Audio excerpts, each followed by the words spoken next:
ओम वाल्मीकाय नमः। ओम वशिष्ठाय नमः। ओम गौरीपतये नमः। ओम श्री सपत्निकाय लक्ष्मणाय नमः। ओम श्री सपत्निकाय शत्रुघ्नाय नमः। ओम श्री सपत्निकाय भरताय नमः। ओम हनुमते नमः। बोलिए माता पार्वती शंकर भगवान की जय। श्री नंदेश्वर महाराज की जय। आई मेरी साचियाँ जोता वाली माता तेरी सदा ही जय। क्षेत्रपाल भैरव बाबा की जय। पवन सुत श्री हनुमान जी महाराज की जय। नमः पार्वती पतये हर हर महादेव। हर हर महादेव। हर हर महादेव। हर हर महादेव। मंगल भवन अमंगल हारी। मंगल भवन अमंगल हारी। द्रवहूँ सुदशरथ अजीर बिहारी। द्रवहूँ सुदशरथ अजीर बिहारी। मंगल भवन अमंगल हारी। मंगल भवन अमंगल हारी। द्रवहूँ सुदशरथ अजीर बिहारी। द्रवहूँ सुदशरथ अजीर बिहारी। भग संतन के लक्षण सुनु भ्राता। संतन के लक्षण सुन भ्राता। संतन के लक्षण सुनु भ्राता। संतन के लक्षण सुन भ्राता। अगणित श्रुते पुराण विख्याता। अगणित श्रुति पुराण विख्याता। संत असंतने के असी करनी। संत असंतनी के असी करनी। जिमे चंदन कुठार आचरनी। जिमि चंदन कुठार आचरनी। काटई परसु मलय सुनु भाई। काटई परसु मलय सुनु भाई। काटई परसु मलय सुनु भाई। काटई परसु मलय सुनु भाई। निज गुण देहि सुगंध बसाई। निज गुण देई सुगंध बसाई। निज गुण देहि सुगंध बसाई। निज गुण देई सुगंध बसाई। तातन सुर सेसन चढ़ई जग वल्लभ सिरखंड। अनल दाहि पीटई घनहि परसु बदन यह दंड। मेरे प्रभु राम जय जय राम। सियापति राम जय जय राम। मेरे प्रभु राम जय जय राम। सियापति राम जय जय राम। सिया रामचंद्र भगवान की जय। पवन सुत श्री हनुमान जी महाराज की जय। सभी साधु संतों की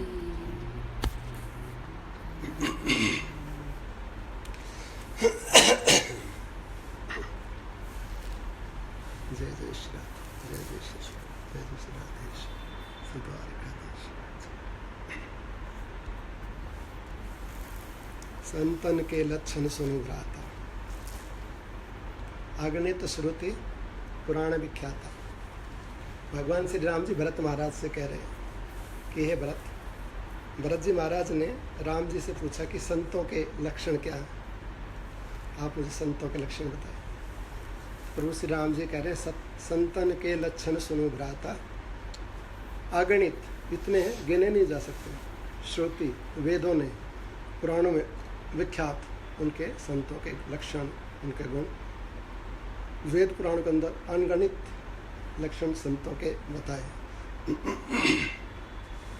संत असंतन के ऐसी करनी, जिमी चंदन कोठार आचरणी। संत और असंत का, यानी कि जो संत और दुष्ट पुरुष, उनका ऐसा आचरण होता है जैसे कुल्हाड़ी और चंदन। संत चंदन जैसे होते हैं और असंत कुल्हाड़ी जैसे होते हैं। संत यदि उनके ऊपर प्रहार भी किया जाए तो भी अपना गुण प्रदान करते हैं। काटई परसो मलय सुनु भाई, मलय पर्वत है ना, तो मलय पर्वत पे पैदा होने वाले चंदन को मलय चंदन कहते हैं, मलयागिरी है। काटई परसो मलय सुनु भाई, निज गुण दे सुगंध बसाई। तो वो चंदन उस काटने वाली कुल्हाड़ी को अपना गुण प्रदान करता है, शीतलता प्रदान करता है और सुगंधित कर देता है। निज गुण दे सुगंध बसाई, ताते सुर सीसन चढ़ई, इसलिए चंदन देवताओं के मस्तक पर चढ़ता है। जग बल्लभ श्रीखंड, और परमात्मा अपने अंग में लगाते चंदन को। चंदन का ऐसा गुण है ना, तब उसकी ऐसी महिमा है। ताते सुर सीसन चढ़ई जग बल्लभ श्रीखंड, ये चंदन का गुण है, उसको परमात्मा देवता धारण करते हैं। और उस परशु का क्या होता है, कुल्हाड़ी का क्या होता है? अनल दाही पीटही घनही, उसको अग्नि में डालते ना, कुल्हाड़े को अग्नि में डालते हैं, गर्म लाल कर देते हैं। अनल दाही पीटही घनी, और घन से उसको पीटते हैं। अनल दाही पीटही घनही परशु बदन यह दंड, उसको अग्नि में तपाया जाता है, चोट घन से उसको पीटते हैं, उसके शरीर को, ये उसको दंड मिलता है। और चंदन का ऐसा प्रभाव है कि उसको देवताओं को भगवान के मस्तक पर, उनके अंगों में लेपन होता है। ऐसा संतों का प्रभाव। बोल वृंदावन बिहारी लाल की, राधे रानी सरकार की, सब साधु संतों की जय। संक्षिप्त योग वासिष्ठ। संसार रूपी समुद्र, उससे तरने के उपाय और तरने के अनंतर सुखपूर्वक विचरण का वर्णन, जीवन मुक्त महात्माओं के गुण, लक्षण और महिमा। श्री वशिष्ठ जी महाराज कहते हैं, रघुनंदन, यह जगत ब्रह्म से ही उत्पन्न होता है। अविवेक से स्थिरता को प्राप्त होता है और परमात्मा के यथार्थ ज्ञान के निश्चय से ही प्रशांत हो जाता है।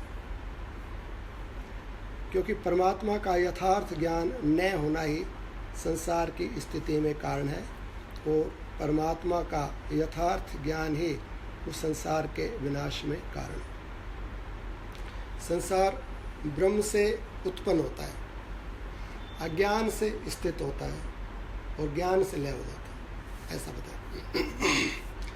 संसार को प्रकट करने में परमात्मा की इच्छा, तो परमात्मा ने एक से अनेक होना चाहा।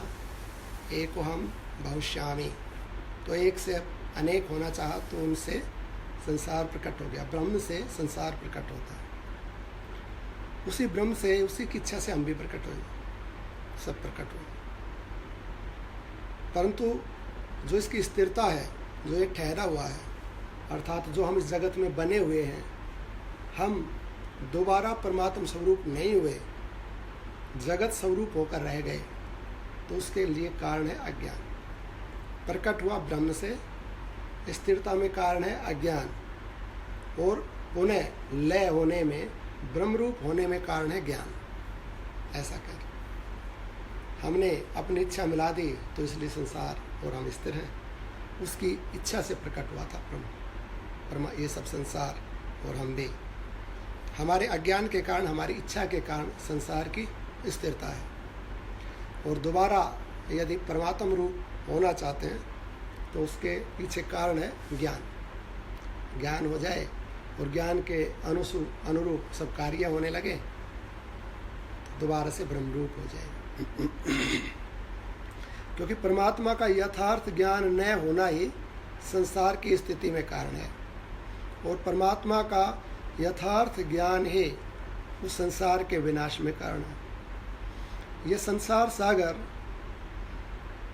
ऐसा घोर है कि इसे पार हो जाना अत्यंत दुष्कर है। युक्ति और प्रयत्न के बिना इसका तरण नहीं किया जा सकता। अत्यंत घोर है, कठिन है, बहुत बड़ा सागर है संसार सागर। संसार में जो सागर हैं, जो समुद्र हैं, उनको भी मनुष्य पार नहीं कर सकता। और समुद्र को पार करने की कौन बात करे, एक बड़ी सी नदी हो या बड़ी सी झील हो, उसको पार नहीं कर सकता। ऐसे कहते हैं झील ही कई 100 किलोमीटर की, 300-400 किलोमीटर की। लेह लद्दाख में जो झील है 500-600 किलोमीटर, कितनी लंबी होगी? लेह लद्दाख से चाइना तक चली जाती है, हैं? पैन? हाँ, कितनी लंबी हो? 128 किलोमीटर। 128 किलोमीटर कैसे पार होगी?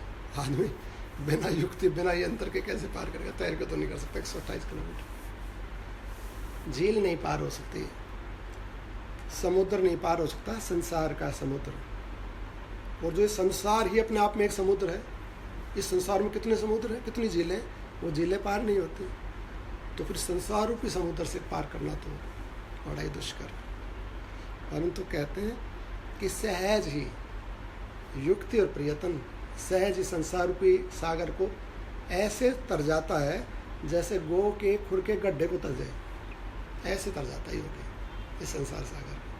टेक्निक आनी चाहिए, जिसको युक्ति है, टेक्निक है, और उस टेक्निक के अनुसार अकॉर्डिंग कार्य करता है, तो संसार सागर से पार कर जाता है। छोटे मोटे सागर की कौन बात करे। लेकिन सामान्य जन के लिए इसको पार करना अत्यंत ही दुष्कर है।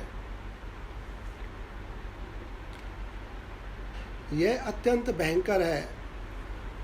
इसमें अनेक प्रकार की चीज़ें आ सकती हैं, कामनाएं, ये स्त्री पुरुष संयोग, फिर सुख दुख, बहुत सारी कठिनाई, बहुत सारी परेशानियां हैं। पता नहीं किस वस्तु में फंस जाए, अटक जाता, वहीं डूब जाता है। किसी सुख में डूब गया, किसी दुख में डूब गया, किसी वस्तु की सुंदरता में, स्थान की सुंदरता में, या किसी भय में, किसी उल्लास में फंस जाता है और सागर में डूब जाता है।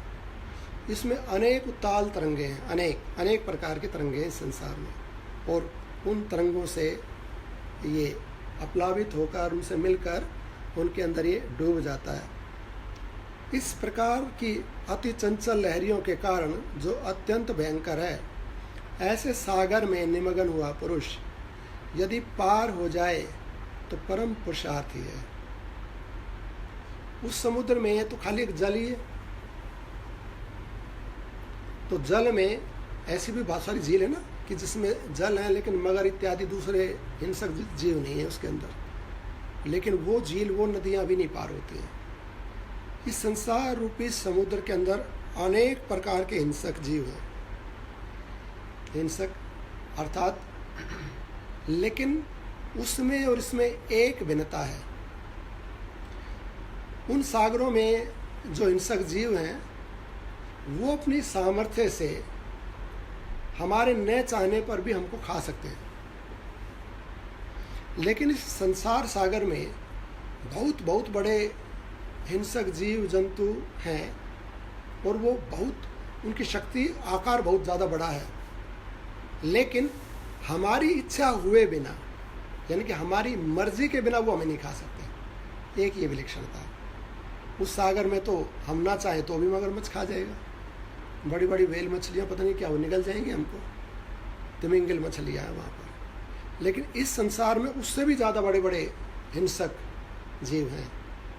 लेकिन जब तक हम नहीं सहयोग करेंगे, हम यस नहीं करेंगे, हमारी मर्जी नहीं होगी, तब तक वो हमें नहीं निकल सकते। इसमें जो हिंसक जीव जंतु जिनको कहा गया, वो काम है, क्रोध है, लोभ है, मोह है, ये हिंसक प्राणी है। उसमें जो हिंसक प्राणी है वो दिखते हैं प्रत्यक्ष रूप से, इसमें प्रत्यक्ष नहीं दिखते, अप्रत्यक्ष दिखते हैं। अर्थात उन पर विचार किया जाए तब उनका स्वरूप जानने में आता है, परंतु उनका आकार, उनकी शक्ति बहुत ज़्यादा है। बहुत शक्ति होने पर भी हमारी इच्छा के बिना वो हमें नष्ट नहीं कर सकते। इसलिए यदि संसार में किसी का विनाश होता है, कोई नष्ट होता है, तो वो अपनी मर्जी से ही होता है, अपनी स्वीकृति से होता है। हम ही परमिशन देते हैं, और जब हम परमिट करते हैं तब ये हमारे शत्रु हमारे पर आक्रमण करते हैं और हमें मार डालते हैं। कैसी विडंबना है कि हम अपना रक्षण करने के बजाय इनको आमंत्रित करते हैं, और हम ही कहते हैं हमें नष्ट करो, हमें दुख दो, और फिर इनकी सामर्थ्य होती है। हमारी सत्ता, हमारी सामर्थ्य से ही, हमसे ही शक्ति पाकर हमको ये नष्ट करते हैं और हम उसमें प्रसन्न होते हैं। ये विडंबना है, ये माया है। युधिष्ठिर महाराज से जब यक्ष ने प्रश्न पूछे तो उन्होंने पूछा कि संसार का आश्चर्य क्या है। तो एक तो उन्होंने बताया कि प्रत्येक व्यक्ति को मरना है यहाँ पर, और वो इस बात को जानता भी है कि मुझे मरना है, परंतु मानता नहीं है, यकीन नहीं करता है। जिस बात का हमें बिल्कुल प्रत्यक्ष रूप में पता है, कहीं डाउट ही नहीं है, खुद को पूछे भाई तू नहीं मरेगा, तो कहेगा नहीं मरूंगा। कि जिंदा रहने का कोई चांसेस है कि नहीं, बिल्कुल नहीं है, मरना पड़ेगा एक दिन। उसको बिल्कुल 100% गारंटी है उस बात की कि मेरे को मरना है, परंतु ऐसा स्वीकार ही नहीं करता कि मैं मरूंगा। ऐसा रहता है कि मैं तो नहीं मरूंगा, दुनिया ही मरेगी सारी। तो यक्ष पूछने लगे कि इससे भी बड़ा कोई आश्चर्य है? बोले हाँ, इससे भी बड़ा एक आश्चर्य है। वो क्या है? युधिष्ठिर महाराज कहने लगे कि प्रत्येक व्यक्ति का कल्याण और उस कल्याण का साधन उसी के पास है। उसको कहीं बाहर से अपने कल्याण के लिए कोई साधन, कोई पुरुषार्थ नहीं करना है, इनबिल्ट है उसमें।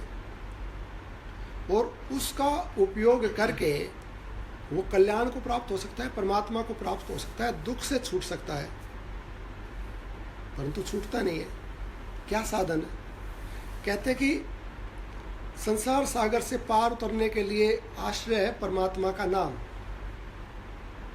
जो भी नाम परमात्मा का प्रिय है, उस नाम का आश्रय ले ले, नाम से बंद कर रूप प्रकट हो जाएगा।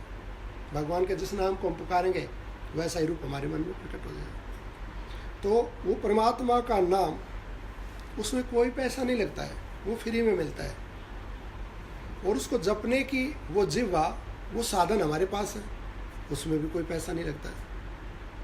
तो फ्री का साधन है और अपने बस का साधन है, अपने ही हाथ की बात है, परंतु अपने उस हाथ की बात का, अपने उस साधन का ही प्रयोग नहीं करके अपना उद्धार नहीं करता, अपितु अपना पतन करता। मानसचर्य है ये, मानसचर्य।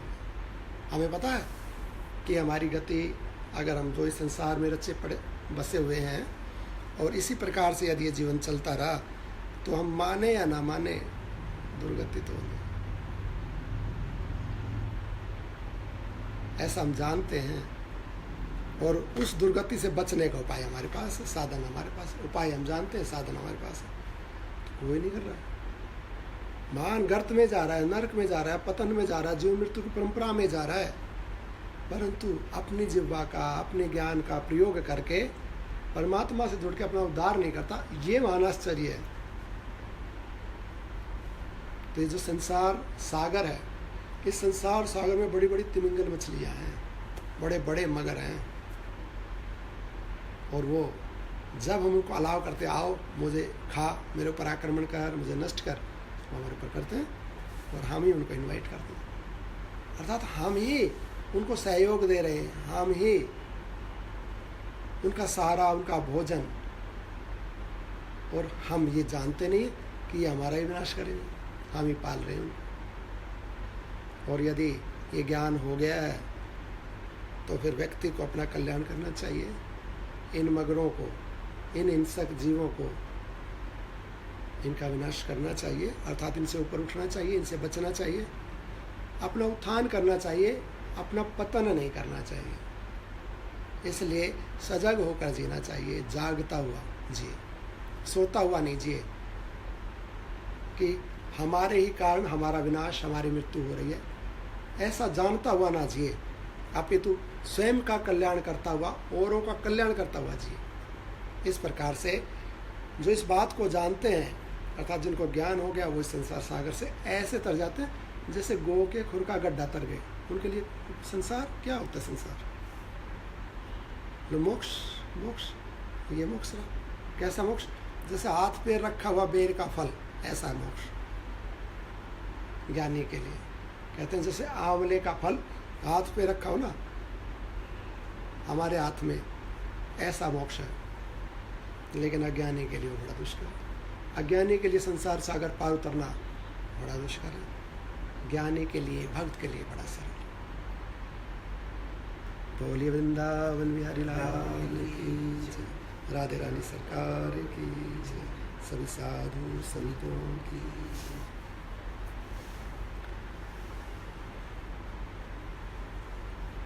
शुद्ध और तीक्ष्ण बुद्धि नौका बता रहे हैं, इस नौका से तर जाएगा। बुद्धि रूपी नौका और विचार रूपी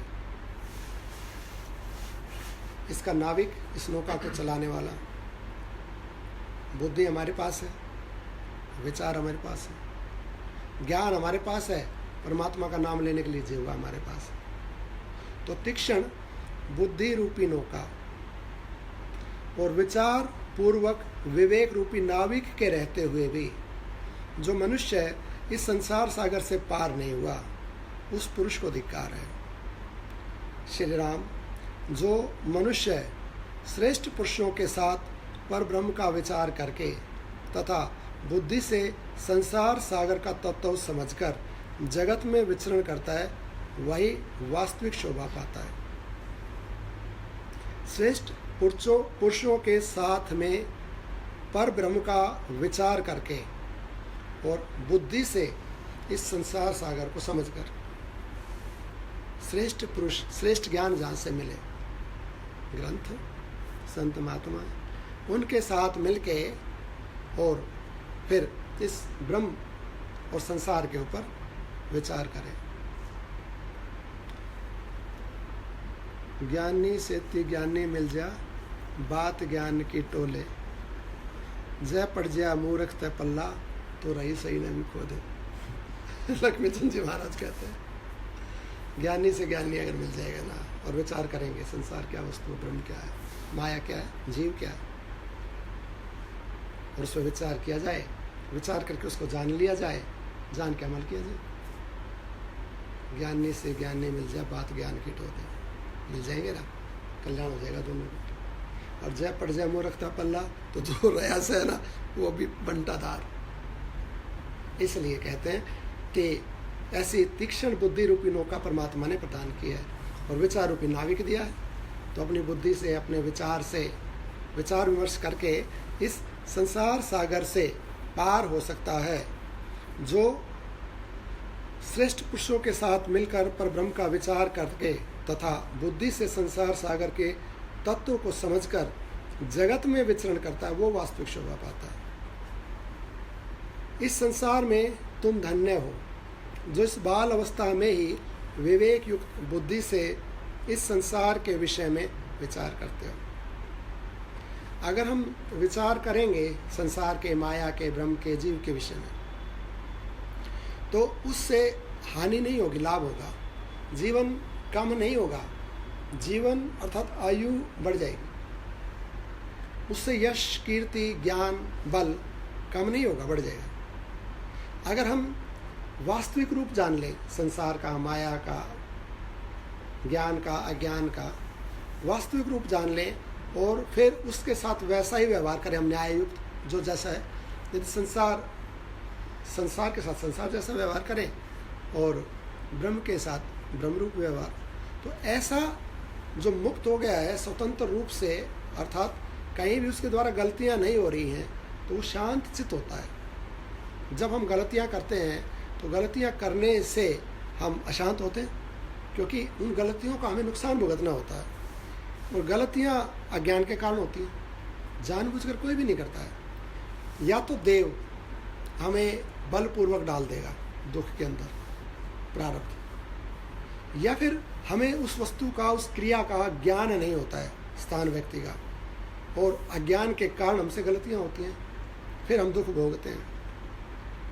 अब यदि ज्ञान हो जाए कि ये वस्तु काम की है कि बेकाम की है, ये क्रिया ठीक है कि गलत है, और ऐसा करना चाहिए कि उस दूसरे तरीके से करना चाहिए, विधि, युक्ति, टेक्निक हमें पता लग जाए कर्म को करने की, संसार में जीने की टेक्निक हमें पता लग जाए, और फिर उस टेक्निक के अकॉर्डिंग हम काम करें।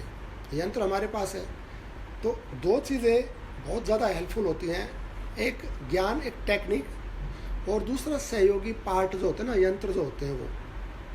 तो टेक्निक के लिए शास्त्र हैं, संत हैं, भगवान ने बुद्धि दी है, विचार दिया, उससे हम उस युक्ति से, उस टेक्निक से हम जीवन जीने की कला सीख लें। पहली बात, जैसे मान लो किसान को युक्ति आती है, हल चलाना आता है उसको, और उसके पास बैल या ट्रैक्टर है, तो उसको ट्रैक्टर भी चलाना आता है, बीज डालना भी आता है, बीज डालने का समय, ऋतु, किस समय में कौन सा, कितना गहरा, कितने ऊपर में डालना चाहिए, वो सब उसको आता है। तो उसके द्वारा जो फसल निर्मित होगी वो कम मेहनत में बहुत ज़्यादा होगी। और एक व्यक्ति ऐसा है कि उसको टेक्निक नहीं आती है बीज डालने की, उसको ऋतु का ज्ञान नहीं है, कितना जल देना चाहिए, कितना नहीं देना चाहिए, कितना नीचे बीज छोड़ना चाहिए, कितना ऊपर, उसको टेक्निक नहीं आती है, या उसके पास यंत्र नहीं है, ट्रैक्टर या बैल नहीं है, तब दिक्कत है। लेकिन यदि हमारे पास दोनों हो, तो हमें टेक्निक भी मालूम हो कार्य करने की और यंत्र भी हो, तो फल बहुत ज़्यादा होता है। अब टेक्निक है, ज्ञान, वो तो पूरा शास्त्र ने हमें बता दिया, भैया ये चीज़ें जीवन में रुकावट है, इनके करने से हमें दुख, नुकसान, हानियाँ होती हैं।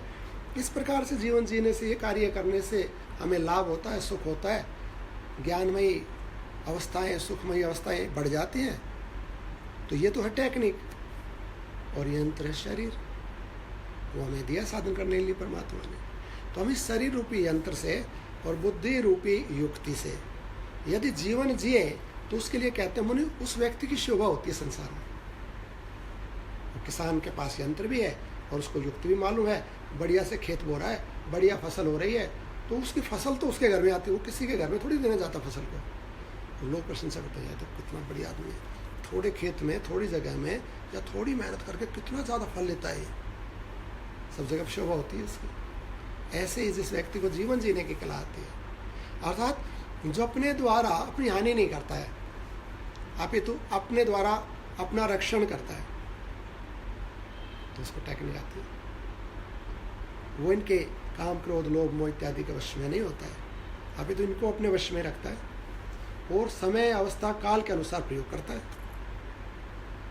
क्रोध इत्यादि कोई भी वस्तु खराब नहीं है, यदि खराब हो तो परमात्मा बनाए नहीं, विश्व भी खराब नहीं है, सब कुछ ठीक है, उसको यूज करना आना चाहिए। किस समय में जहाँ क्रोध की आवश्यकता वहाँ क्रोध भी आवश्यक है, जहाँ प्रेम की, प्रसन्नता की, मुदिता की आवश्यकता वहाँ वो भी आवश्यक है। यदि गुण ही गुण हो, दोष ना हो, तो गुणों का पता नहीं लगेगा, और यदि दोष ही दोष हो, गुण ना हो, तो पता नहीं लगेगा। तो गुण भी आवश्यक है, दोष भी आवश्यक है, दोनों ही आवश्यक है। परमात्मा ने गुण दोषमयी अर्थात जड़ चेतनमयी प्रकृति बनाई है। जड़ चेतन गुण दोषमय विश्व कीन करता संत हंस गुण गहि पय हरि बारी विकार। दो प्रकार की प्रकृति बनाई परमात्मा ने, जड़ चेतन गुण दोषमय विश्व की नहीं करतार। परमात्मा ने इस विश्व को कैसा बनाया है, गुण दोषमय और जड़ चेतनमय, दो प्रकार का है ना। अब इसमें संत का क्या लक्षण है, संत को कैसे जीना चाहिए। संत हंस गुण गही पय, पय कहते हैं दूध को। जो संत रूपी हंस है वो गुण रूपी दूध को पी लेता है। परिहरि बारी विकार, बारी कहते हैं जल को, और जल रूपी विकार को हंस छोड़ देता है। यदि जल में दूध मिलाकर रख दिया जाए तो हंस उसमें से दूध पी लेगा, जल को निकाल देगा वापस। उसमें कला है, दूध को जल को अलग अलग कर देता है। ऐसा ही जैसे दूध और जल मिला हुआ, ऐसा गुण और दोष मिला हुआ संसार है। जड़ चेतन से मिला हुआ संसार है। जड़ हमारा देह और चेतन आत्मा। तो जड़ और चेतन के मिश्रण से संसार बना, गुण और दोष के मिश्रण से संसार बना हुआ है। तो हमारी किस में श्रेष्ठता है। संत हंस गुण गही पये, वो व्यक्ति संत है जो गुण को निकाल ले। गुण गही पये, गुण रूपी दूध को तो स्वीकार करे, परिहरि बारी विकार, और विकार उसको छोड़ दे। इस मिक्स है ना गुण दोष, तो दोष को तो छोड़ दे, गुण को ग्रहण कर ले इसमें से। इस टेक्निक को जो जानता है, इस कला को जो जानता है, उसकी शोभा होती है जीवन में। और जो मिक्स करके दोनों को ही खा जाए, दोनों को स्वीकार कर ले, गुण को भी स्वीकार कर ले और अवगुण को भी स्वीकार कर ले। जैसे श्रीमद् भागवत में श्रोताओं के लक्षण बताए जाते हैं। बोले वृंदावन।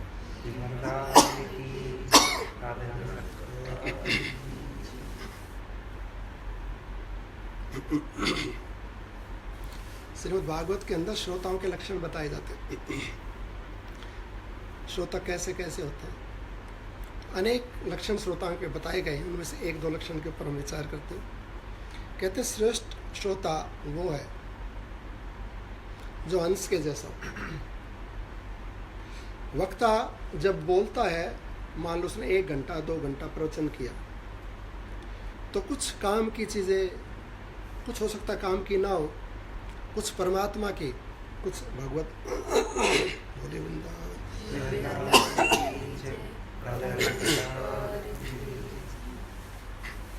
तो कुछ संसार की बातें और कुछ ज्ञान की, परमात्मा की बातें बोलते हैं।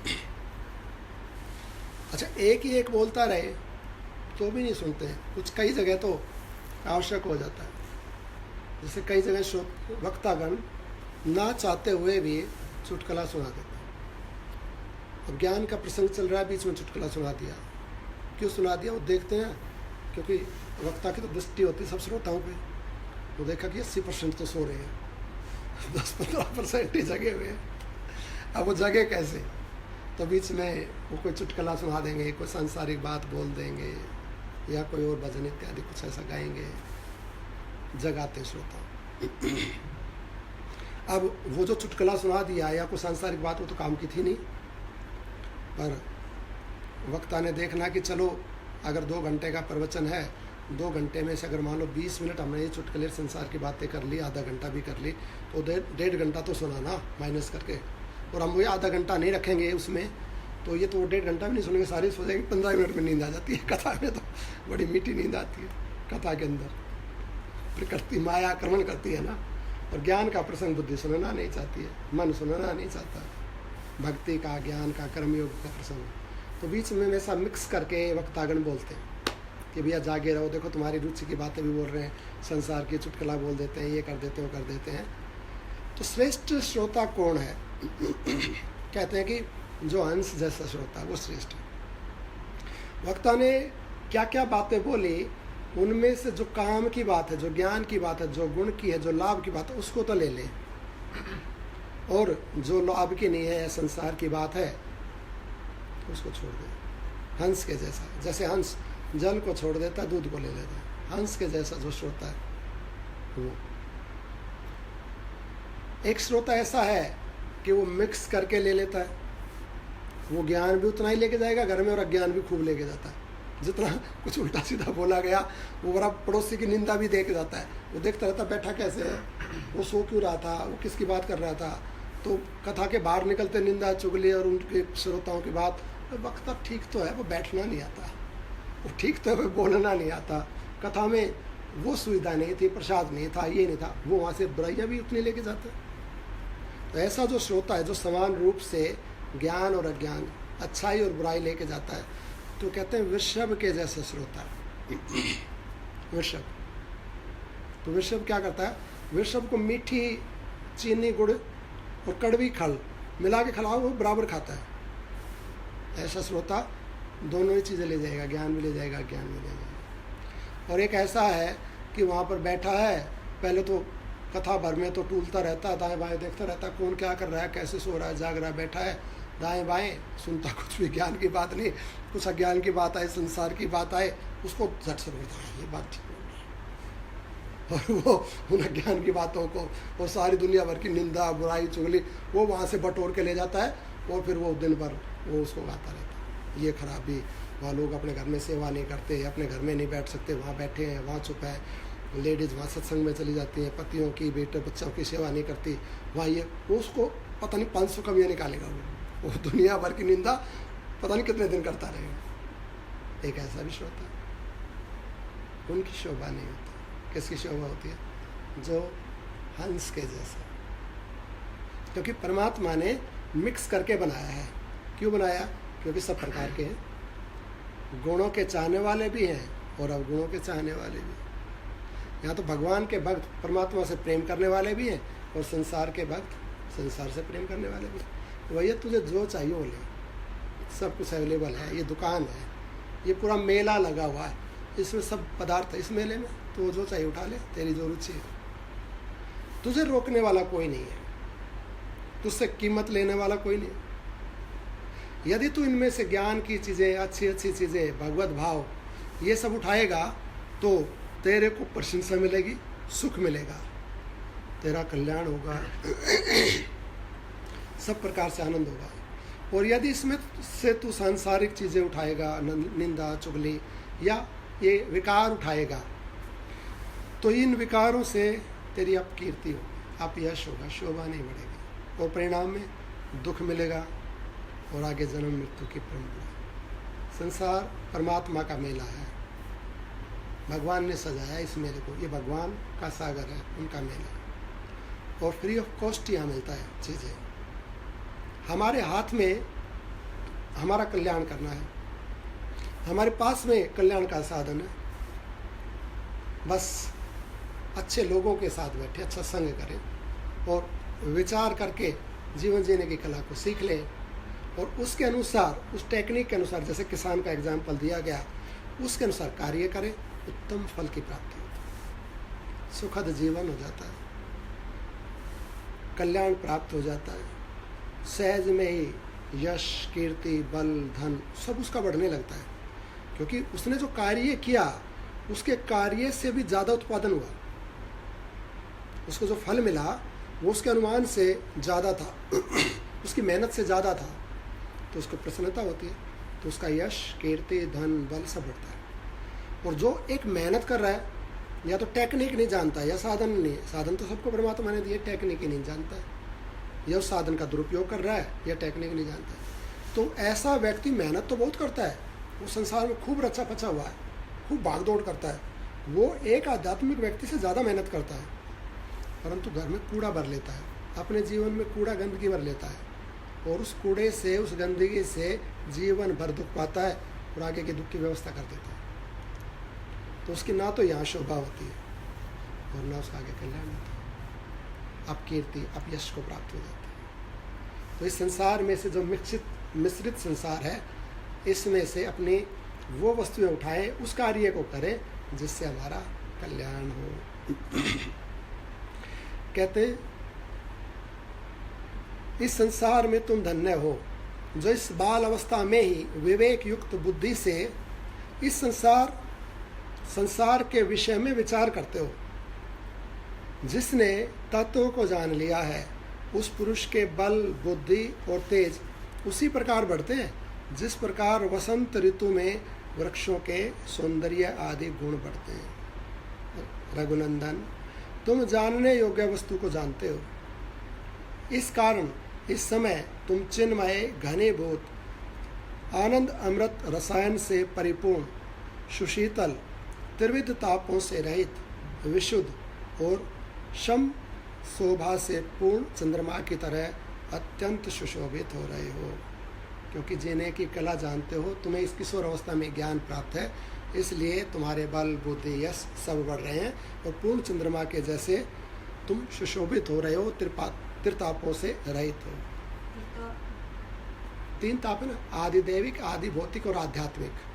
3 ताप हैं। आध्यात्मिक अध्यात्म कहते हैं शरीर को। शारीरिक ताप, शरीर में रोग होते हैं ना, अभी खरखर कर रहा है गला कहीं बुखार है, जुकाम है, कहीं क्या क्या 50 रोग होते हैं ना शरीर में। तो आध्यात्मिक ताप होता है। इसको सर्दी लगती है, इसको गर्मी लगती है ना, इसको भूख प्यास लगती है ना, तो अध्यात्म है शरीर। आध्यात्मिक ताप है ये सारे के सारे। कभी इसको भूख सता रही है, कभी प्यास सता रही है, कभी इसको बुखार है, कभी सर्दी है, कभी गर्मी, कभी इसको बाल्यावस्था सताती है, कभी इसको वृद्धावस्था सताती है। आध्यात्मिक। आदि भौतिक, भूत कहते हैं प्रकृति को, आदि भौतिक। अब प्रकृति में कभी कोई बीमारी फैल गई, कभी कोई वायरस आ गया, कभी गर्मी बढ़ गई, कभी सर्दी, कभी बाढ़ आ गया, कभी ये सूखा पड़ गया, भौतिक ताप है भूतों के द्वारा, प्रकृति के द्वारा। इनको बोलते हैं आदि भौतिक। आदि दैविक, देवताओं के द्वारा। कब देवता हमें देते हैं ताप? देवताओं के जब हम भाग नहीं देते। जैसे इस परिवार में हम हैं, मालिक परिवार में 5 लोग, 10 लोग, जितने भी, और हर एक व्यक्ति को दूसरे के भाग देने होते हैं। एक का कर्तव्य होता है, दूसरे का अधिकार होता है। तो एक का अधिकार, दूसरे का कर्तव्य होता है। जैसे माता पिता का कर्तव्य है संतान का पालन पोषण करना, और अधिकार है उनसे सेवा लेना, है ना। तो एक का अधिकार, दूसरे का कर्तव्य होता है। अब ऐसे ही हमारे अधिकार और कर्तव्यों से ये संसार बना हुआ है। हमारा कर्तव्य है देवताओं का पूजन करना, उनका भाग देना, और हम अपना कर्तव्य करें तो हमारा अधिकार है कि वो हमारा रक्षण करे, समय पर वर्षा इत्यादि, सुख दुख। हमारे शरीर में भी देव बैठे हो ना, सब इंद्रियों में, वो देव हमें बुद्धि से ठीक रखें, ज्ञान से, आँख से, नासिका, कर्ण से, सारे देव, वो हमारा अधिकार है। वो हमारे को अपने वरदानों से, अपनी शक्ति से परिपूर्ण रखते हैं। यदि हम परिवार में अपने अधिकार तो ले लें, मुझे खाने को भी दो, मेरी सेवा भी करो, मेरे को पढ़ाओ लिखाओ भी, मेरे को धन संपत्ति, जूता लत्ता कपड़ा सब मेरे को दो, अधिकार तो मैंने ले लिए सारे, कर्तव्य एक भी पालन नहीं किया। माँ बाप कौन है मैं जानता नहीं, भाई बहन कौन है मैं जानता नहीं, छोटा कौन है बड़ा कौन है मेरे को मतलब ही नहीं है। मैं तो अपने पे ध्यान रखता हूँ, मेरे को मेरा हिस्सा दे दो। अपने अधिकार पे मेरी दृष्टि है, कर्तव्य मैं पूरा ही नहीं करता हूँ। परिवार क्या कहेगा, ये दुष्ट है, इसको बाहर निकालना, कर देगा ना बाहर। अब वो चाहे घर का छोटा बच्चा हो, चाहे बीच का हो, चाहे परिवार का मुखिया हो। मान लो परिवार का मुखिया ही है, पिता ही है, वो संतान को, बीवी बच्चों को सबको कहता मुझे ये खिलाओ, मेरी ये सेवा करो, मेरे को पूछ करते रहो, मेरे को सम्मान करते रहो। वो किसी को ना सम्मान करे, ना किसी के लिए कोई कार्य करे। उनको जो उनका अधिकार मिलना चाहिए, अर्थात अपनी तरफ से कोई कर्तव्य नहीं करता है। हम अपना कर्तव्य करेंगे तब तो दूसरे को अधिकार मिलेगा ना। अपना कर्तव्य हम करें ही नहीं और अपने अधिकारों पर हम दृष्टि रखें पूरा। इस प्रकार से क्या होगा, परिवार कुपित हो जाएगा, कहेगा चाहे पिता है चाहे संतान, भैया इसे हाथ जोड़ो यार, ये कैसा है, ये तो जीता ना जीने देता है। ऐसे ही जब हम देवताओं के अधिकार, देवताओं के लिए जो हमारे कर्तव्य है वो हम पूरे नहीं करते, समाज के लिए जो कर्तव्य है वो हम पूरे नहीं करते, परिवार के लिए जो कर्तव्य है, देह के लिए जो कर्तव्य है वे पूरे नहीं करते, तो दंड मिलता है। देह के लिए भी हमें कर्तव्य करना है ना, इसको समय पर सुलाना, खिलाना, नहलाना, पिलाना, नहीं तो ये देह भी दंड दे देगी हमारे को। अगर हम इसको खिलाएंगे नहीं या इसको सुलाएंगे नहीं या इसका वैसे ख्याल नहीं रखेंगे तो दंडित कर देगी ना देह, कुपित हो जाएगी देह। ऐसे ही परिवार कुपित हो जाएगा, ऐसे ही प्रकृति कुपित हो जाती है, ऐसे ही देवता कुपित हो जाते हैं। तो जब देवता कुपित हो जाएंगे, अर्थात जब हम अपने कर्तव्यों का पालन नहीं करेंगे तो देवता कुपित हो जाएंगे, फिर वो दंड देंगे हमारे को। तो उसको बोलते हैं दैविक ताप। फिर उसके आँख में, नाक में कहीं ना कोई प्रॉब्लम है, कोई बीमारी है, धन निकल जाएगा घर से, सुख निकल जाएगा घर से, कलेश आ जाएगा, पता नहीं 500 तरह की देवताओं की आत्म सब शक्ति है। तो ये 3 प्रकार से ताप मिलते हैं, आध्यात्मिक, आदि दैविक और आदि भौतिक।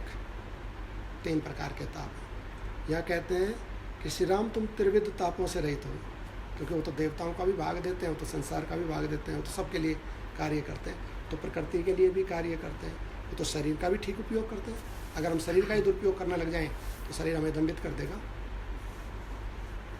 ऐसे जो दुरुपयोग नहीं करेगा, देह का दुरुपयोग नहीं करेगा तो आध्यात्मिक ताप नहीं होगा उसको इस जन्म में या अगले जन्म में। यदि प्रकृति का दुरुपयोग नहीं करेगा तो उसका आदि भौतिक ताप नहीं होगा। और यदि देवताओं को उनका भाग देता है, दुरुपयोग नहीं करता है, तो आदि दैविक ताप नहीं होगा, देवता उसके साथ बने रहेंगे।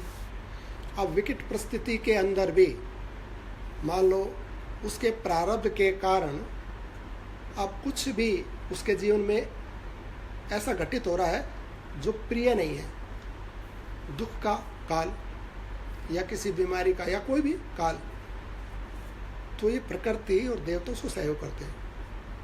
अब हमारे जीवन में तो दुख चल रहा है, रोग चल रहा है, धन का अभाव चल रहा है, तो हमारे को देवता कहाँ सहायता करते हैं?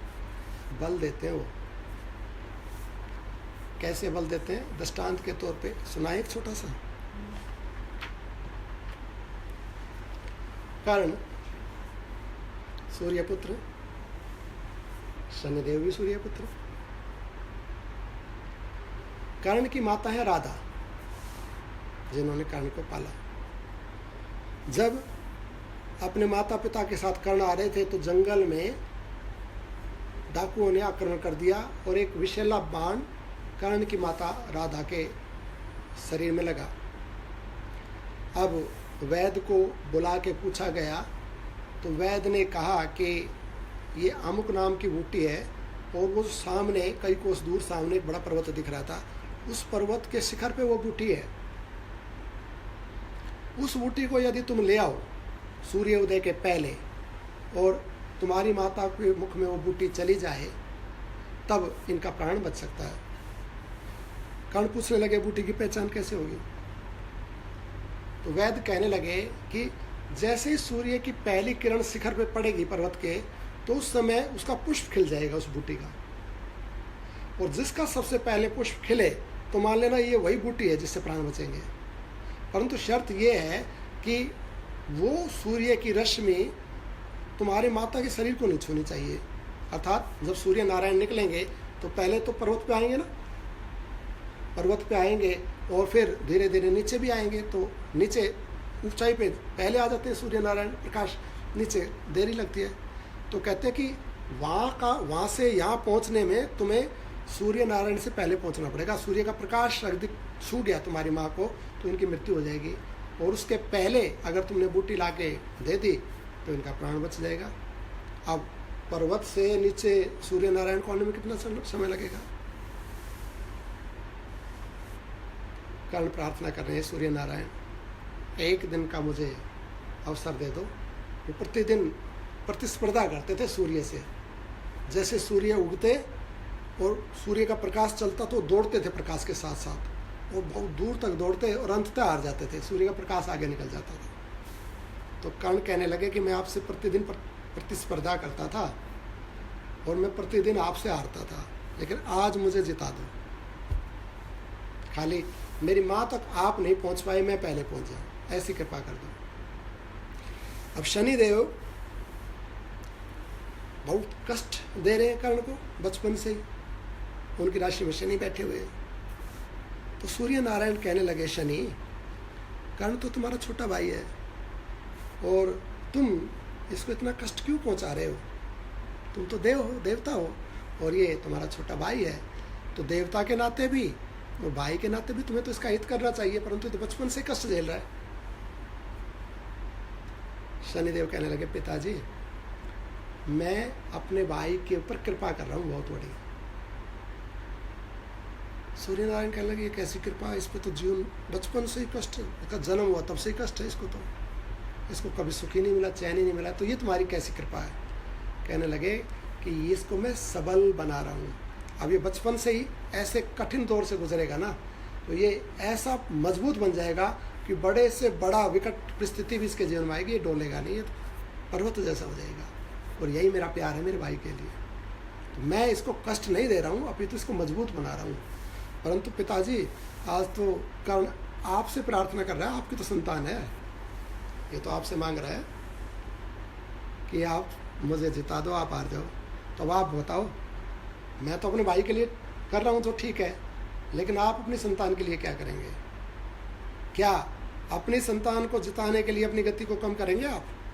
आपकी गति कम होगी तब तो कर्ण पहले पहुँचेगा आपसे, और आप यदि उसी गति से चलेंगे तो आप पहले पहुँच जाएंगे कर्ण से, उनकी माँ मर जाएगी। आप बताओ अपने पुत्र के लिए क्या करेंगे? रात्रि में शनिदेव और सूर्य नारायण बात कर रहे हैं, मतलब अभी सवेरा होने वाला है, और देखो कौन बैठा हुआ पहाड़ पे प्रतीक्षा कर रहा है। सूर्य नारायण कहने लगे, ठीक है मैं देखता हूँ, अपनी गति को तो मैं कम नहीं कर सकता क्योंकि प्रकृति का विधान है। यदि सूर्य नारायण की गति यदि कम हो गई तो उतना ही समय कम हो जाएगा, सारा सृष्टि सब कुछ परिवर्तित हो जाएगी। तो गति तो मैं नहीं कम कर सकता। तो शनिदेव बोले, तो देखते हैं पिताजी, आप गति कम करोगे नहीं और ये जीतेगा नहीं, आप इससे पहले पहुंचोगे, और आप अपने संतान के ऊपर कृपा कैसे करोगे, आप देव कैसे हो, आज ये देखना। सूर्य नारायण का लगे देखते। अब सूर्य देव प्रकट हुए प्रभात काल में, जैसे ही पर्वत पे प्रकाश आया और वो पुष्प खिला, पहचान लिया कर्ण ने, बूटी उखाड़ी और दौड़े, और साथ साथ प्रकाश दौड़ रहा है। लेकिन आज सूर्य नारायण से पहले कर्ण पहुंच गए, और वैद्य ने बूटी डाली, माता राधा खड़ी हुई, इतने में सूर्य नारायण का प्रकाश आगे निकल गया छूकर, तब तक वो स्वस्थ हो गई। शनिदेव पूछने लगे, पिताजी क्या किया ये आपने, क्या आपने गति कम की? बोले नहीं, गति तो नहीं कम की। तो फिर क्या किया? मैंने अपनी गति कम नहीं की, मैंने कर्ण की शक्ति बढ़ा दी। आज इसकी शक्ति मैंने बढ़ा दी, तो ये मेरे से तेज दौड़ के गया, पहले पहुंच गया ना। तो ये देवता सहयोग करता है। हमारे प्रारब्ध में यदि दुख है, अभाव है, प्रतिकूलता है, वो आएंगे, उनको देवता नहीं रोकेंगे, आने दो। परंतु दुख को सहन करने की शक्ति बढ़ा देगा देवता। पर्वत के जैसा अडिग रहेगा, उसका मन विचलित नहीं होगा, वो पार कर जाएगा बड़ी से बड़ी विपत्ता को, बड़े से बड़े संकट को। और ये तो रथ के चक्कर जैसा है ना, जो वस्तु आज ऊपर है, रथ का पहिया जो ऊपर है वो नीचे भी आएगा, जो नीचे ऊपर आएगा। आज दुख है तो कल सुख भी आएगा। तो उस समय में वो डगमग ना हो जाए, टूट ना जाए, अधर्म में प्रवृत्त ना हो जाए, सुसाइड ना कर ले, उसके लिए देवता भगवान शक्ति प्रदान करते हैं कि ये कृपा है मेरी। तो ये है आदि दैविक कृपा। और आदि दैविक ताप क्या है?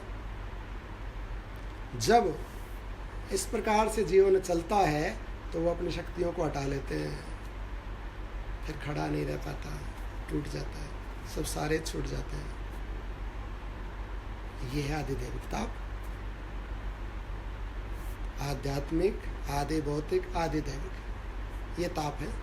इनसे कैसे रहित होता है? युक्ति से और साधन से, ज्ञान से, और ज्ञान का प्रयोग करने से, ठीक से भगवान की भजन पूजन, सबके अधिकार सबको दे, कर्तव्य सबके लिए पालन करे, ठीक से जीवन जीने की कला सीख ले, तो सब कुछ ठीक होता है। उसके जीवन में दुख रूप में नहीं आता है, बस एक वस्तु रूप में, एक क्रिया रूप में, एक स्मरण रूप में आता है कि हाँ दुख था, आया चला गया, वो सहन कर लेगा। ये उसमें शक्तियाँ आ जाती हैं और उसका यश, बल, ज्ञान सब बढ़ने लगता है। श्री राम जी ने पूछा, मुनिवर, जिसने ब्रह्म तत्व स्वरूप चमत्कार का अप्रोक्ष साक्षात्कार कर लिया है, ऐसे तत्वज्ञानी पुरुष का उदार चरित्र आप मुझसे सार रूप में कहिए। क्योंकि आपके वचनों से तृप्ति किसको हो सकती है। 1 घंटा हो गया है और भगवान ने प्रसन्न किया है, तो अभी तो कल करें इसके आगे। कितनी देर लगी? आधा घंटा लगेगा, आधा, और पढ़ने को तो पढ़ देता हूँ, 10 मिनट लगेंगे, 5-7 मिनट में पढ़ दूँ। सूक्ष्मता से कर दो थोड़ा, समझा के। अच्छा, बाद में करें? नहीं, मैं कह रहा हूँ सूक्ष्मता से कर दो, समझा के। अच्छा, मतलब थोड़ा थोड़ा बताते रहे ना। बताते हैं। जी, भगवान राम जी पूछ रहे हैं कि जिसको ब्रह्म तत्व का साक्षात्कार हो गया है, ऐसे जो तत्वज्ञानी पुरुष हैं, अर्थात जो जीवन जीने की कला जानते हैं, उनके चरित्रों को, उनके बारे में कहिए आप दोबारा से। अनेक बार कहा ना मुनि ने, कहते दोबारा से कहिए उन ब्रह्मवेताओं के बारे में, मैं सुनना चाहता हूँ। श्री वशिष्ठ जी बोले, महाबाहु श्री राम, अनेक बार मैंने तुमसे जीवन मुक्त के लक्षण कहे हैं, फिर भी मैं तुमसे कह रहा हूँ, सुनो। जिसकी समस्त अभिलाषाएं निकल गई हैं, ऐसा आत्मवान तत्ववेता पुरुष उपरत हुआ ही दृश्यमान अखिल जगत को सर्वत्र सदा असत सा देखता है। जिसने आत्मज्ञान प्राप्त कर लिया है और जिसका मन विक्षेप रहित शांति युक्त हो गया है, वह कैवल्य को प्राप्त महापुरुष आनंद में मगन हुआ रहता है। पहले कह रहे हैं कि जिसकी सभी अभिलाषाएं निकल गई हैं, आत्मा में स्थित है, तत्ववेता है, तो ऐसा जो आत्मवान है, जो उपरत हो गया है, संसार से उपरत हो गया, संसार से अलग हट गया है, संसार में रहता है पर संसार से अलग हो गया, जो उपरत हो गया है, अखिल दृश्यमान जगत, जितनी भी दिखने वाली चीज़ें हैं, ये जो दृश्यमान अखिल जगत को सदा सर्वत्र सदा असत सा देखता रहता है। वो इसमें रहता है परंतु सत्य रूप से नहीं देखता इसको, ये बहुत बड़ी बात है। हम में और तत्ववेता में यही अंतर होता है। हम संसार को सत्य देखते हैं, हम सब साधनों को, शरीर को सत्य देखते हैं, वो सत्य नहीं देखता है। और बस ये दृष्टि जिसको प्राप्त हो गई, अर्थात इसका ज्ञान तो हमें भी है, परंतु हम इसको एक्सेप्ट नहीं करते हैं दिल से। यदि इसको एक एक्सेप्ट कर ले इस बात को कि सत्य नहीं, परम वैरागी हो गया, घर में रहते, सन्यासी हो गया, फिर जो वस्तु सत्य ही नहीं है, जिसको हमने मान लिया है, जैसे कांच और हीरा साथ रखे हुए हैं और हमने देख लिया ये कांच है, हमने जान लिया, वैल्यू ख़त्म हो गई है उसकी। फिर उसका वो रहे, कांच रखा है यहाँ तो भी कोई फ़र्क नहीं पड़ता है, और यहाँ से उठा के फेंक दे कोई फ़र्क नहीं पड़ता है, क्योंकि इसका असत वस्तु है, उसको उसका मूल्य नहीं है कोई भी। ऐसे संसार शरीर के बारे में जब असत दृष्टि सिद्ध हो जाती है कि इसकी कोई कीमत नहीं है, ठीक है, रहना है, अलग हो गया तो सन्यासी हो गया, फिर उसको कोई इच्छाएं कामनाएं नहीं रह जाती हैं, फिर वो इसमें रहता तो है परंतु इससे अलग होकर रहता है। जिसने आत्मज्ञान प्राप्त कर लिया है और जिसका मन विक्षेप रहित होकर शांति युक्त हो गया है, वह केवल्य को प्राप्त महापुरुष आनंद में मगन रहता है। अब उसको तो उसने देख लिया ये सत्वस्तु नहीं है, संसार सत्वस्तु क्या, सत्य तो परमात्मा, उसको सत्य देख लिया तो वहाँ से हट गया, वहाँ से जुड़ गया, और वहाँ जुड़ गया है, परमात्मा जुड़ गया तो आनंद में रहता संसार में ही है। पहले परेशान दुखी होकर रहता था, अब आनंद में रहता है, परमात्मा से जुड़ने के कारण, केवल मोक्ष से जुड़ने के कारण शांत विक्षेप रहित, यानी कि पागलपन से रहित, शांत होकर और आनंद में मगन होकर रहता है। शांत बुद्धि से संपन्न ज्ञानी महात्मा अंतरात्मा में लीन दृष्टि से जनता के व्यवहारों को यंत्र निर्मित कठपुतली के खेल के समान देखता है। समझ में आ रहा है? वैसे अलग हो जाता है, देखता रहता है, ये सब खेल चल रहा है परमात्मा का।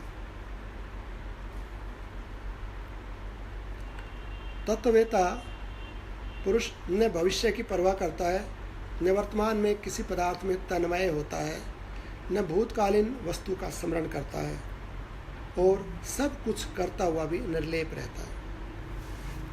तत्वज्ञानी सोता हुआ भी आत्मज्ञान में जागता रहता है, और जागता हुआ भी संसार से निष्प्रय तथा उपरत रहता है। वह सब कुछ करता हुआ भी कर्तापन के अभिमान से रहित होने के कारण कुछ भी नहीं करता। सब कुछ करता हुआ भी अहंकृत भाव से रहित होने के कारण, कर्तव्य अभिमान से रहित होने के कारण कुछ भी नहीं करता। करता सब है, खाता पीना चलना सोना जागना सब, परंतु उसका अहंकृत भाव नहीं है कि मैं कर रहा हूँ। उसका परमात्मा भाव रहता है, परमात्मा बोल रहे हैं, परमात्मा चल रहे हैं, परमात्मा खा रहे हैं, परमात्मा ही है। तो उसको कर्तापन नहीं होता है, इसलिए उसको कर्मों के फल नहीं मिलते हैं।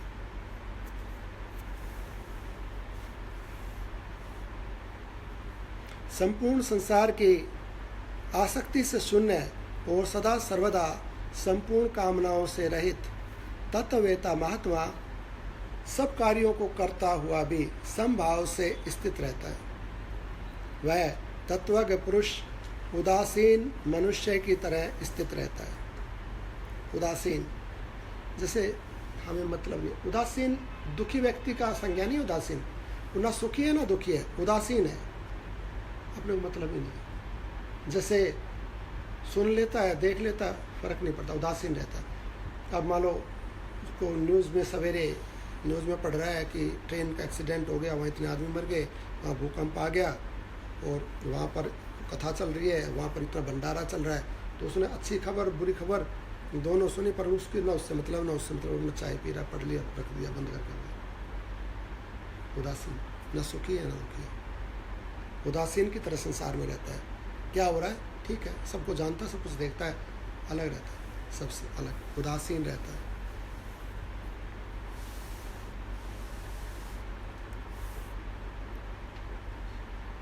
वह प्रारब्ध अनुसार प्राप्त हुई क्रियाओं में न इच्छा करता है, न द्वेष करता है, न शोक करता है और न प्रसन्न होता है। तत्वज्ञ महात्मा जब अपने मुख से वाणी को प्रवृत्त करता है तब पवित्र कथाओं को ही कहता है। उसका अंतःकरण दीनता से रहित रहता है, अंदर से दीन नहीं होता है। सांसारिक लोग बाहर से मजबूत और अंदर से दीन होते हैं, अंदर से डरे हुए, दुखी, मेरे पास ये नहीं है, मुझे वो कमी है, उसके पास वो क्यों है, ये क्यों है। अंदर से दुखी, दीन और भयभीत। और तत्ववेता अंदर से बहुत प्रसन्न और कभी भी उसमें दीनता का भाव नहीं रहता कि मेरे पास ये भाव है, ये कमी है, ऐसा स्वभाव नहीं।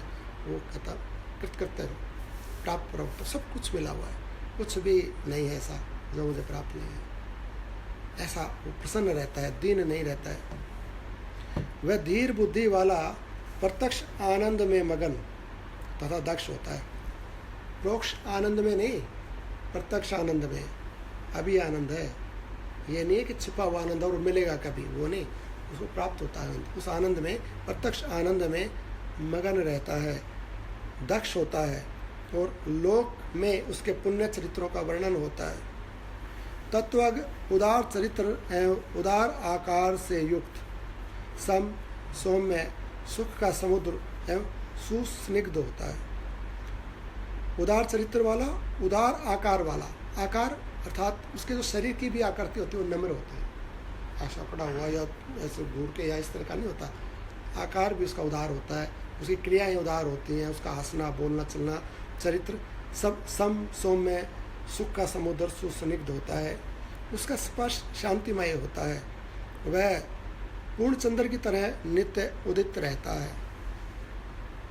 उसका न आवश्यक कर्मों के तथा ऐहिक और अनुमानसिक फल के हेतु रूप कर्मों के आरंभ से, न कर्मों के अभाव से, न बंधन से, न मोक्ष से, न पाताल से, न स्वर्ग से ही प्रयोजन होता है। उसका न आवश्यक कर्मों के आरंभ से, ये थोड़ा सा सुनो, अच्छी चीज़ है, सारा ही अच्छा, लेकिन थोड़ा सा ये भी एक यहाँ पर मुनि कह रहे हैं कि उसका न आवश्यक कर्मों के तथा ऐहिक और आमुषिक फल के हेतु रूप कर्मों के आरंभ से। आवश्यक कर्म क्या होते हैं? आवश्यक एक तो कर्म हमारे जिस परिवार में गृहस्थी में हम होते हैं उसमें हमारे दायित्व होते हैं ना, जैसे माता पिता का संतान के लिए, माँ बाप के लिए, अपने घर के लिए, परिवार के लिए, स्टेट के लिए, देश के लिए हमारे कर्तव्य होते हैं ना, आवश्यक कर्म ये होते हैं। ये है सांसारिक लौकिक कर्म, हमारे आवश्यक कर्म, ये भी आवश्यक है।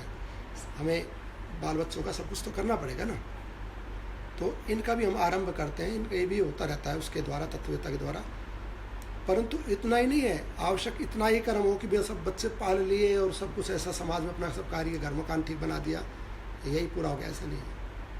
आवश्यक कार्य है भगवान का भजन करना, सेवा पूजन करना। देखो, हमें बिना भोजन के शरीर कृश हो जाता है, होता ना। भोजन यदि नहीं मिलेगा तो भोजन करना आवश्यक है ना। स्नान करना आवश्यक है, नींद लेना आवश्यक है ना, ये सब आवश्यक है ना, ये चीज़ें। तो यदि आवश्यक कार्य हम नहीं करेंगे तो उससे हमारी हानि होती है, एक वाक्य में यदि हम बोले। अच्छा, अब ये हमने बात की संसार की और शरीर की, ऐसे ही आत्मा के लिए भी आवश्यक कार्य होता है। आवश्यक कार्य आत्मा के, परमात्मा के निमित्त यदि नहीं करेगा तो जीर्ण हो जाता है जीव। जैसे अपने को निर्मल रखना, स्वच्छ रखना, सत्संग करना, खराब माहौल में खराब लोगों से अलग रहना, उनका प्रभाव अपने ऊपर नहीं आने देना, खराब वस्तु खानी नहीं है, खराब शब्द बोलना नहीं है, खराब क्रिया करनी नहीं है। भगवान का भजन पूजन नित्य नेम से हमें चाहे 5 ही मिनट करें, चाहे एक बार भगवान को प्रणाम करके अपने कार्य पे जाए, आके फिर प्रणाम कर ले, इतना ही समय मिले। लेकिन 2 बार प्रणाम तो करें ना। घर में एक मंदिर होना चाहिए, भगवान का कहीं स्थान होना चाहिए। जैसे हमारे घर में किचन जरूरी है, बाथरूम जरूरी है ना। बाथरूम तो निष्कृष्ट चीज़ होती है सबसे, वो भी घर में ज़रूरी है ना, वो भी हम रखते हैं। तो मंदिर को वक्त जरूरी नहीं समझता घर में, तो बुद्धिमान नहीं है। जहाँ से जो एनर्जी पॉइंट है, जो सेंटर पॉइंट है, जहाँ से पूरा घर कंट्रोल होता है, मान लो हमारा ब्रेन है, वो सेंटर पॉइंट है हमारी बॉडी के लिए। ब्रेन यदि डिस्टर्ब हो गया या उसका हम सम्मान नहीं करते हैं, उसको ठीक से जगह नहीं देते हैं, तो पूरा शरीर, पूरा जीवन नष्ट हो जाएगा, खराब हो जाएगा। ऐसे ही मंदिर, घर के अंदर एक पावर पॉइंट होता है, उसी से एनर्जी, पावर, शक्ति, सौंदर्य, शांति, सब कुछ वहीं से निकलता है। तो वो घर में एक स्थान बनाए व्यक्ति, और अधिक समय यदि नहीं है, मान लो स्त्री या घर के दूसरे बच्चे वो पूजा पाठ इत्यादि कर लें, और मुख्य जो मुखिया है उसके पास समय नहीं है, उसको कमाने के लिए जाना है, तो कम से कम एक बार प्रणाम करके जाए, आए तो प्रणाम करें। वैसे कितने भी सांसारिक कार्य जरूरी हो, कमाना कितना भी जरूरी है, पर भोजन के लिए तो हम समय पूरा निकालते हैं, सोने के लिए तो हम पूरा निकालते हैं, दूसरे और जो व्यवहार करना है, इष्ट मित्रों से मिलना हो, तो हम पूरा समय निकालते हैं। भगवान के लिए नहीं निकालते हैं, भगवान के लिए समय नहीं है, तो निकालते समय है नहीं, या हम निकालते नहीं हैं। यदि समय नहीं हो तो फिर तो भोजन भी नहीं करें। भोजन कैसे कर रहा है? भोजन के लिए तो समय निकाला ना, तो इसलिए भोजन को ज़रूरी समझा तब निकालता है। नहाने के लिए उसको ज़रूरी समझता, सोने के लिए ज़रूरी समझता तो निकालता ना, फिर तो बाहर के कार्य छोड़ देता है। लेकिन भगवान के लिए नहीं समझता जरूरी, आवश्यक कार्य वो, उससे जीवन चलता है, उससे सद्बुद्धि आती है, उसी से शांति आएगी। कितना भी रुपया कमा लो, कितनी भी प्रतिष्ठा लगा लो, शांति नहीं आएगी। शांति परमात्मा से आएगी, क्योंकि आत्मा का ही गुण है शांति। तो आत्मा से वो दूर है, भगवान से वो दूर है। तो रुपया, पैसा, प्रतिष्ठा, नाम, फेम सब मिल जाएगा, शांति नहीं मिलेगी। इसलिए घर में एक स्थान बनाए, एक भले छोटा बनाए, एक फोटो में ही मान ले परमात्मा को। और यदि वैसे तो समय निकालना चाहिए, घंटा आध घंटा जो भी कर सके, नहीं तो कम से कम इतना तो करे कि प्रणाम करके जाए, आके प्रणाम। इसमें कितना लगेगा? निकल 4-5 सेकंड एक बार प्रणाम करने में लगेगा, 4-5 सेकंड, 5 सेकंड या 10 सेकंड तो निकाल ही सकता है। ये आवश्यक कार्य, यहाँ पर उन आवश्यक कार्यों के करने से ही फिर ज्ञान, बुद्धि सब कुछ बढ़ता है।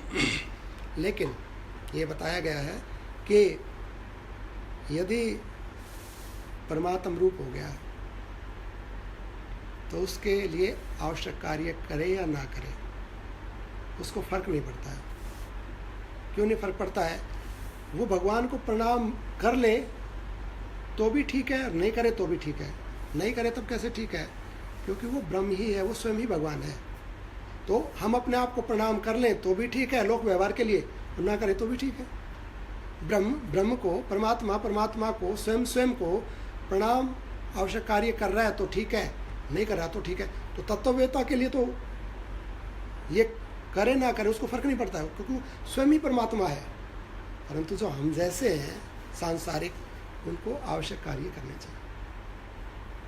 इसे कहते हैं उसका अनावश्यक कर्मों के तथा ऐहिक और आमोषिक फल के हेतुभूत कर्मों के आरंभ से, न कर्मों के अभाव से, न बंधन से, न मोक्ष से, न पाताल से, न स्वर्ग से ही प्रयोजन होता है। क्योंकि सम्यक ज्ञान रूपी अग्नि से जिसके संदेह रूपी जाल विनिष्ट हो गए हैं, उस तत्वज्ञ महात्मा ने समस्त जगत की स्वरूप भूत अद्वितीय परमात्म रूप यथार्थ वस्तु को भली भांति जान लिया है, पा लिया है। वो ब्रह्म हो गया, वो तो परमात्मा ही है। वो तो कुछ भी करे ना करे, जैसे हम भी ऐसे संतों को जानते हैं, वो मंदिर में नहीं जाते और चले भी जाएं और नहीं जाए तो भी वो तो ब्रह्म ही है, परमात्मा ही है, उनको फर्क नहीं पड़ेगा। हमें प्रणाम करके क्यों जाना चाहिए? और प्रणाम करना, सूर्य देवता को जल देना, हमें व्रत इत्यादि करना। जैसे ना पीछे भी कथा में प्रश्न आया था, तो हमें कृतज्ञ होना चाहिए जिन्होंने हमारे लिए कुछ किया उनके प्रति। जैसे माता पिता हमें पढ़ाते लिखाते सब कुछ करते हैं ना, हमारा पालन पोषण करते हैं, तो हम उनको प्रणाम करते हैं ना सवेरे उठ के, उनको रेस्पेक्ट करते हैं ना। क्यों रेस्पेक्ट करते हैं माता पिता की? क्योंकि उन्होंने हमारे लिए सब कुछ किया है, तब करते हैं ना। तो इसको बोलते हैं कृतज्ञता। और जो ऐसा व्यक्ति नहीं करता तो उसको बोलते हैं कृतघ्न। तो यदि हम भगवान को प्रणाम नहीं करेंगे, उनको रिस्पेक्ट नहीं करेंगे, उनको याद नहीं करेंगे, तो कृतज्ञता का दोष लग जाएगा हमारे ऊपर। सब कुछ तो उन्होंने दिया है ना, उनका ही तो है, और उनको प्रणाम करने का समय नहीं है हमारे पास। हम अपने माता पिता वो कहाँ पढ़े हैं उनको पूछते ही नहीं। जन्म माता पिता ने दिया, पढ़ाया लिखाया उन्होंने, योग्य उन्होंने बनाया, हम साल में एक बार भी उनको याद नहीं करें। कहाँ पढ़ा, हम कौन माता पिता कौन और हम कौन जानते ही नहीं, तो क्या होगा? उसको बोलेंगे कृतघ्न है, दोष लगेगा ना। ऐसे वो माता पिता है हमारे, देवता, समाज, ये हमारे सहयोगी होते हैं, इनसे हमें चीज़ें मिलती हैं। तो हमें उनको प्रणाम, उनका सत्कार, उनको याद करना। उनको हमने पदार्थ क्या देना है? माता पिता को हम क्या रुपये पैसे थोड़ी देते हैं, उनको रेस्पेक्ट कर दो, प्रसन्न हो जाएंगे। ऐसे परमात्मा को रेस्पेक्ट कर दो, बस उनको प्रणाम कर दो, प्रसन्न हो जाएगा परमात्मा। और यदि विशेष रूप से पूजा करते तो कहना ही क्या है, माता पिता की विशेष रूप से सेवा कर दी जाए, कहना ही क्या है। लेकिन खाली रेस्पेक्ट भी कर देना, माँ बाप को सवेरे शाम आके पूछ ले कि माता कैसे हो, पिताजी कैसे हो, ठीक हो। शाम को आके पूछ लो तो उतना है, मेरी संतान भी अच्छी है, सवेरे शाम मेरा ख्याल रखते हैं, इतने से यही। इसलिए हमें भगवान को याद करना चाहिए, जिसका अंतःकरण भ्रांति से रहित होकर समता रूप ब्रह्म के स्वरूप में स्थित हो गया हो। वह आकाश की तरह सभी दृष्टियों में न मरता है न जन्मता है, जिसका अंतःकरण भ्रांतियों से रहित हो गया है। ब्रह्म नहीं रह गया, उसको संसार का ब्रह्म रूप हो गया, एक परमात्मा ये जिसका एक क्लियर हो गया, जिसका अंतःकरण भ्रांतियों से रहित होकर समरूप हो गया, भगवद रूप हो गया है, ब्रह्म स्वरूप में स्थित हो गया है। वह आकाश की तरह सभी दृष्टियों से न मरता है न जन्मता है। जैसे कुछ भी नष्ट हो जाएगा, आकाश नष्ट नहीं होगा। आकाश से तो सब कुछ रहता है ना, एक समय में वायु चलता है नहीं चलता है, या किसी वस्तु का अभाव हो जाता है नहीं रहता। आकाश तो हमेशा रहता है, ऐसे आत्मा हमेशा रहता है। और आकाश जन्मता मरता नहीं है, प्रकट होता है, विलीन होता है। ऐसे ही आत्मा भी देह के अंदर प्रकट होता, विलीन होता है। वह कर्मों से जनित सुख और दुख की प्राप्ति में तनिक भी विकारवाना नहीं होता। वह प्राप्त हुई दुख अवस्था की उपेक्षा नहीं करता और सुख अवस्था की परवाह नहीं करता। दुख अवस्था की उपेक्षा नहीं करता, दुख आ गया क्यों भोगेंगे हम, और सुख में प्रसन्न नहीं होता। दुख आ गया तो वो भी ठीक है, और सुख आ गया तो ठीक, सम रहता है दोनों के अंदर। क्योंकि सफल होने पर न कार्यों के सफल होने पर हर्षित होता है और न कार्यों के विनिष्ट होने पर खिन्न होता है। यदि सूर्य शीतल हो जाए, चंद्रमा तपने लगे, अग्नि अधोमुख होकर नीचे की तरफ मुख होकर जलने लगे, इस प्रकार के विपरीत घटनाएं घटित होने लगे, तो भी तत्वज्ञानी महात्मा को आश्चर्य नहीं होता।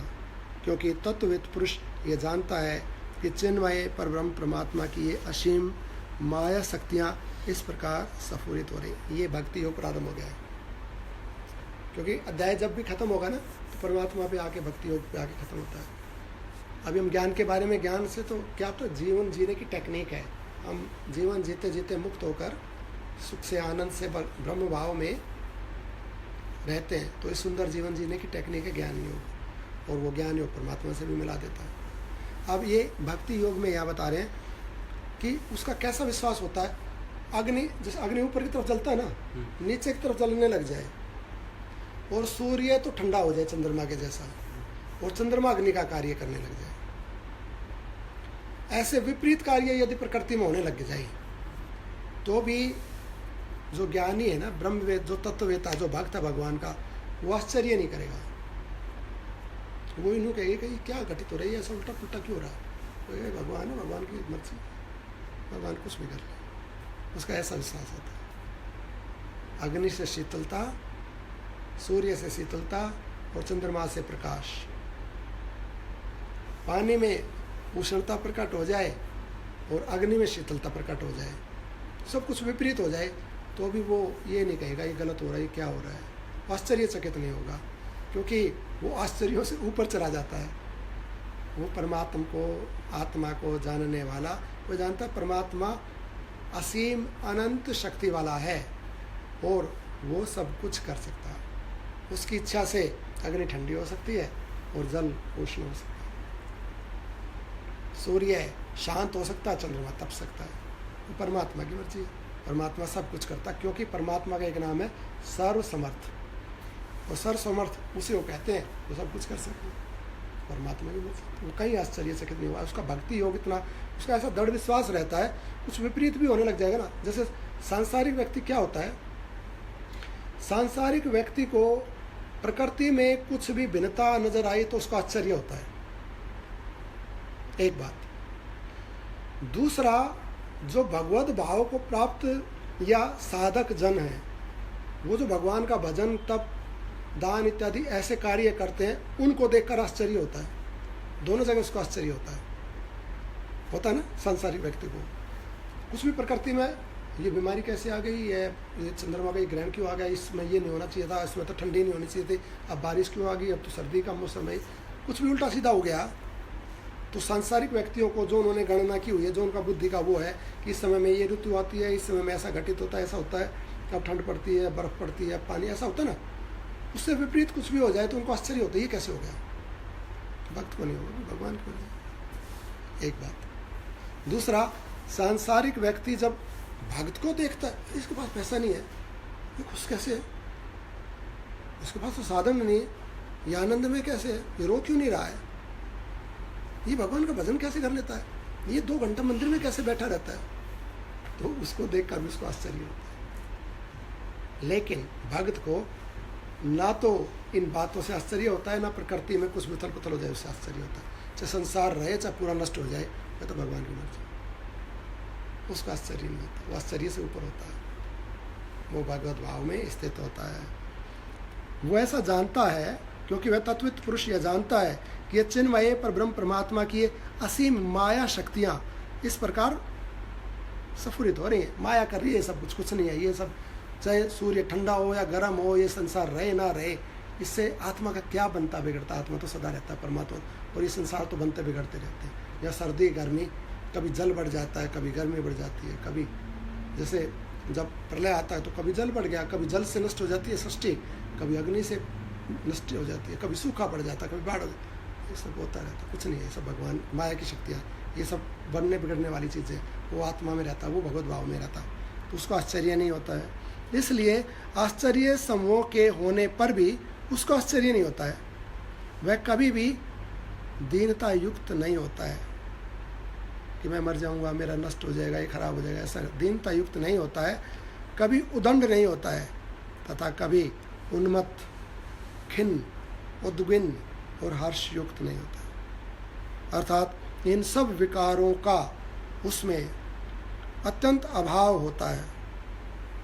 उस परमात्म प्राप्त पुरुष के आकाश की तरह अत्यंत निर्मल विशाल चित्त में कोप आदि विकार उत्पन्न नहीं होते हैं। सुख दुख दोनों के क्षीण होने से उसके लिए हे और उपादेय तथा शुभ और अशुभ का भी विनाश हो जाता है। ऐसी स्थिति में अनुकूल और प्रतिकूल कैसे रह सकते हैं? श्री राम, तिलों के भस्म हो जाने पर तेल की कल्पना नहीं हो सकती।